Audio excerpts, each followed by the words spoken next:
Well, thank you very much. And it's true, I was born into a band. And very literally, I mean that literally. When I was born, my four older brothers who were already playing music, they knew that they needed a bass player to round out the family band. And so I was born into that role. And as I'm older, I'm looking back on it now that I'm kind of called a teacher. When I look back on that and how I was taught, I realized that I wasn't really taught, which is why I say that music is a language. Because if you think about your first language, for me and probably most of us here, it might be English, so I'm just going to go with English. If you think about how you learned it, you realize you weren't taught it. People just spoke to you. But the coolest thing, this is where it gets interesting, is you were allowed to speak back. Now, if I take the music example, in most cases, our beginners are not allowed to play with the better people. You're stuck in the beginning class. You have to remain there a few years until you elevate until the intermediate and then advanced. And after you graduate the advanced class, you still have to go out and pay a lot of dues. But with language, to use a musical term, even as a baby, you're jamming with professionals all the time, to the point that you don't even know you're a beginner. No one says, I can't talk to you until you got to go over there. When you're older, then I can speak to you. That doesn't happen. No one tells you what you have to say.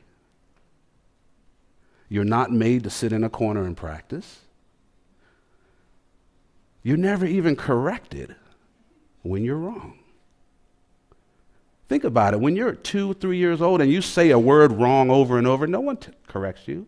If you say it wrong enough times, instead of correcting you, your parents learn your way. And they start saying it wrong too. The coolest part of that is you remain free with how you talk. And so you never have to follow the musical role of learning all these years and then going and finding your voice. With your speaking voice, you've never lost it. No one ever robbed you of that.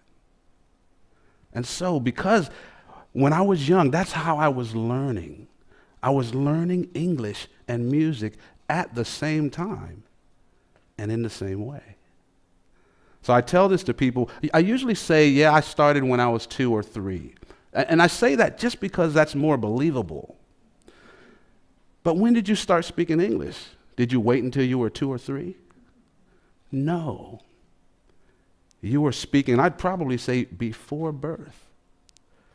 Whenever you could hear is when you probably started learning it. To me, that's very, very cool and very, very clever of my brothers, who are my oldest brother out of the 5. I'm the youngest. Reggie's the oldest. He's only 8 years older than me. So how he was this smart, I don't know. That's the real question. That should be the real TED Talk. Is how he figured out the ingenious way of not teaching us younger brothers how to play. It didn't start me by putting a bass in my hands. No. The first thing they did was play music around me. From my earliest ages that I can remember living in Hawaii, and my brothers would set up, and I can remember seeing a plastic stool. A lot of times we'd set up in the front yard, but I could see a plastic stool with a little plastic toy Mickey Mouse wind-up guitar laying on top of that stool. No one had to tell me that that was for me. The same way no one has to tell you when it's your turn to talk. You know how to do it. And so I knew that stool was for me. I knew that instrument was for me, and it had plastic strings on it. You would wind it up, and it would play a song, but you couldn't really play it from the strings, and it wasn't about that. By the time I was old enough to hold an instrument, they gave me something to hold, just for the sake of holding something, preparing me for the later years. It wasn't about playing that instrument. That's the mistake a lot of us music teachers make, is we teach kids how to play the instrument first, before they understand music. You don't teach a kid how to spell. Teaching a kid to spell milk before they've drinking a lot of it for a few years doesn't make sense, does it? But for some reason, we still think it does in music. We want to teach them the rules and the instruments first. But by the time I was about 2 and they put that toy in my hands, I was already very musical. because I believe you're born musical. Just listen to anybody's voice. Listen to any child's voice. There's no more pure music than that. So my brothers somehow knew I was born musical, but they wanted me to be a bass player. So when I was old enough, they put a toy in my hands and they would play. So I would just bounce up and down and strum along too. But the coolest thing about it, again, is it wasn't about the instrument. I was learning to play music, not an instrument. And I continue that hopefully today. Again, what I did know was I knew what it meant when my brother opened up his hi-hat at the end of a 4-bar phrase. Or I learned these phrases versus that phrase, the same way a baby knows what it means when the mother raises the pitch of her voice versus the father lowering the pitch of his. You know these things, even though you may not even understand what the word means. And so you're learning all these things. By the time a baby can speak a real word, they know already a lot about the language. So I was learning music the same way. By the time I had an instrument in my hands, I was already very musical. When I turned about 3 years old, Reggie took 2 strings off of one of his 6-string guitars. He took the 2 high strings off, and that became my first real instrument. And so Reggie actually started teaching me to put my finger in certain places to produce notes to songs I already knew. So I wasn't starting from the beginning. I was musical first. Now I just had to put that music through an instrument. And looking back on it now, I realize that's how I learned to talk. It wasn't about learning the instrument first. Who cares about the instrument you talk with? It's about what you have to say. And so I've always musically maintained my own voice. I've always had something to say. And I've learned how to speak through my instrument. So if we think about a couple of things, not being forced to practice, not being told what you have to say when I'm speaking English again, not being told what you have to say. You know, when a teacher teaches you a new word in English, she has you put it into a sentence, into context right away. A music teacher will tell you to go practice it, right? Practicing works, but it's a slower process than putting it into context. And we know that with English. And so this was the way I learned. And as I grew older, about 5 years old, we were actually on tour, the 5 of us. We were fortunate enough to be able to tour opening for a great soul singer named Curtis Mayfield. And so if I was 5 years old, my oldest brother was only 13. But when I think about it, we could speak good English at that age. Why not music? So I've always since then approached music just like a language because I learned it at the same time and in the same way. The best part of it all is I've maintained something that little children are born with, and that's freedom. A lot of us are taught out of our musical freedom when we're first given a lesson. Because we go to a teacher, and the teacher rarely ever finds out why we came in the first place. A lot of times it's that kid playing that air guitar where there's no right or wrong. It's not about the right or wrong notes. It's not about the instrument. They're playing because it feels right. It's the same way and reason that you sing in the shower. Or when you're driving to work, you're singing. You're not singing because it's the right notes or you know the right scales. You're singing because it feels good.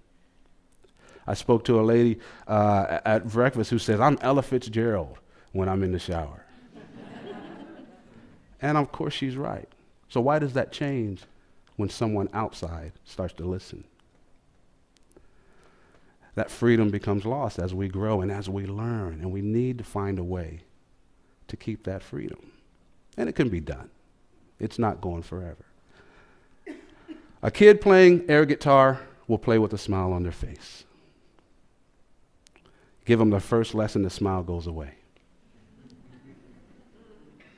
And a lot of the times you have to work for your whole musical lives to get that smile back.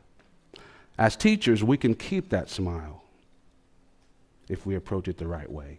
And I say approach it like a language. Allow the student to keep the freedom. As I got older, a little bit older, and my brothers and I started to tour and play a lot, my mom would ask a question that I never understood really until I got much older and had kids of my own. But my mom would ask us boys, she would say, what does the world need with another good musician? Think about that. And I'm saying music, but insert your own career. What does the world need with you? And it really made me realize that now, as I got older, music is more than just a language. Music is a lifestyle. It's my lifestyle. Now, don't get me wrong. I'm not talking about the lifestyle a lot of musicians lead. Because we can look back at our musical heroes of the past and realize that they were huge successes in music, but just as huge failures in life. And I could name a few of them, but I don't want to upset anybody. But if we think about our heroes, a lot of them, and I think our parents were preparing us for something that we didn't know at the time, but I think she could see ahead. What does the world need with another good musician? So we're practicing all these hours. We turned our whole house into a music room where all the neighborhood, all the statewide musicians would show up. We would practice. My parents would spend money they didn't have to make sure we had the next newest instrument every Christmas. Santa would bring the newest thing. What was that about? Was it just so that we could make money? So that we could stand on stage and bask in the glory? I realize now that it's much more than that. Music is my lifestyle. And now as I've gone into really study music so that I could share it with other people in a teacher's role, I realize that there's a lot that we can learn from music and apply to our lives. To be a good musician, you have to be a good listener. It doesn't matter how great I am as a bassist or any instrument. It doesn't matter how great I am. We can put 5 of the world's best musicians on this stage. But if we're great separate from each other, it's going to sound horrible. But if we listen to each other and play together, individually, we don't have to be as great. And it'll sound much better.